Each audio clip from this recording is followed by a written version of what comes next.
ako lahat nakakaranas nito. Hindi lang ako, hindi lang ikaw. Marami tayo. Alam nyo, sa tagal-tagal kong naglalaro ng ML, nasaling na ako na minsan kapag naglalaro ako lang mag-isa. Maswerte na nga kayo kasi may nakakalaro kayong malalakas. Iba na kasi ang basihan ngayon eh. Pinipili na lang nilang kasama yung malakas. Paano naman kaming mahihina? Hindi ba namin deserve na may kasama maglaro? Hindi ba namin deserve na isama niyo kami? Bakit ganun?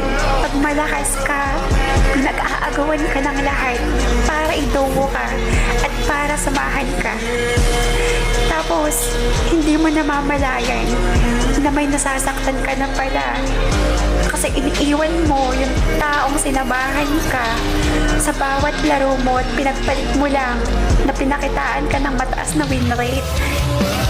Agad kang sumama, hindi mo inisip yung pinagsamahan nyo ng matagal at kung saan ka nagsimula bago mo natamasa yung mga yan.